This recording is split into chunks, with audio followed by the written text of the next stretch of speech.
Welcome to another Mr. Jim's Hot Rod Barn video.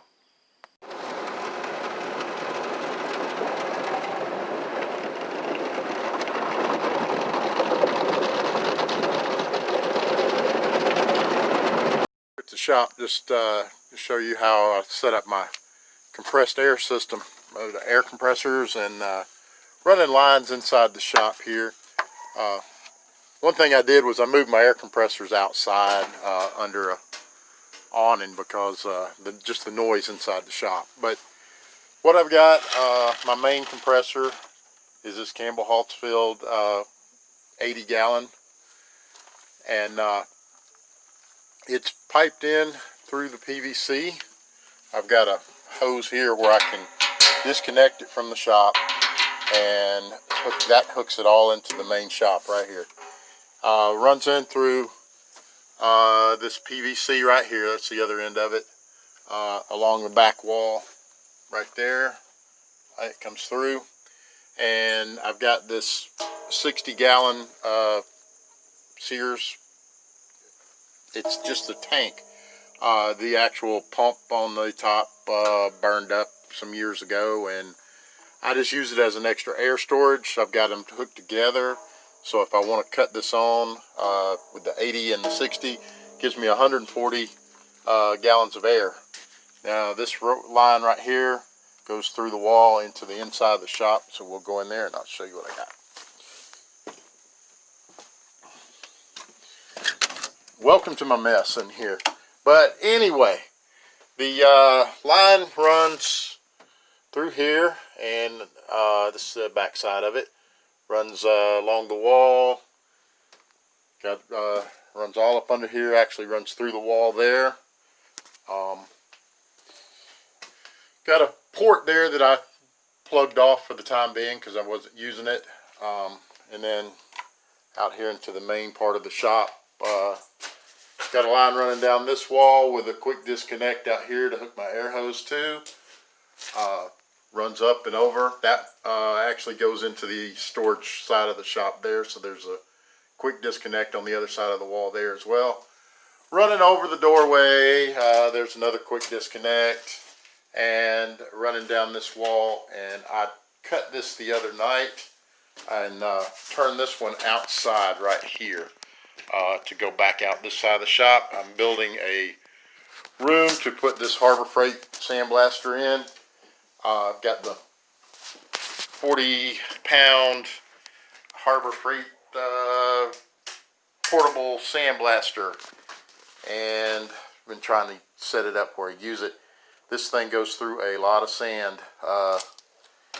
They sell you the media for it, but at $20-something for a small bag of it, you go through it in about 2 minutes with that, and it'd be out in your driveway, and then you're back to square one.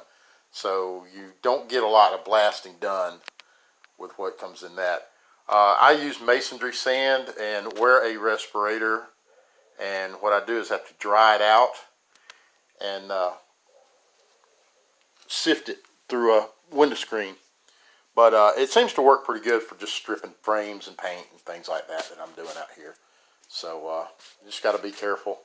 Like I said, make sure you got a respirator. I wear a tie-back suit and a hood and gloves and the whole, you know, the whole little get up. But anyway, I'm going to go outside. I'll show you the setup that I'm going to hook it up to. Actually, I've got this is people are, oh, I got a double oven in the garage. I wound up getting it and thought I'd use it to try to dry some sand out, so I put it in some baking pans and dry that sand out. It does work. It takes a little while to do it that way, but you know, I was still in the experimental stages with that. But get out here. Still working on this cover here. Had to go get some 2x6s the other day. But as far as the airline is concerned, got it running out the wall here. Put a regulator on it because the compressor puts out 125 psi, and it's just a bit much for that sandblaster. It just tends to blow it out and scatter it a good bit, and it's a little bit hard to control your work piece with it. So I think I'm going to turn it down, regulate it down to maybe around 75 and see how that works out. I'll let y'all know. I'll do a video on the sandblaster itself. But anyway, that's how I got it. Just PVC pipe and plumbing, and I'll do a little demonstration here on just basically cutting and sizing that. And we'll go in there. As far as the fittings, I picked these up at Harbor Freight as well, and it was a pack with a couple of the ends to go in your air tools, and then the quick disconnect couplers. And what I've got is it's 3/4 PVC. There is a reducer that I think goes down to a half, I believe. And then there's a galvanized piece that goes down to the quarter size that fits the quick disconnects. So you take the PVC fitting, the 3/4 fitting, this is a T fitting. You can use T's, elbows. There's a straight sleeve as well. That's actually where I had to splice it together. But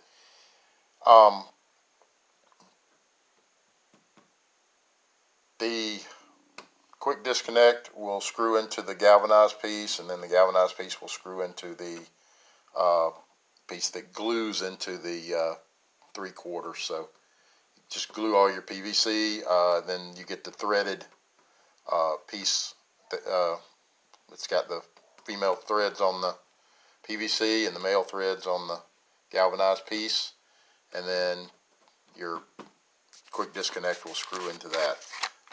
There may be another option, but that's what I've found at Home Depot. It works well, and that way too, you just if you have a quick disconnect that eventually starts leaking, wears out, you can just unscrew it and put you a new one in.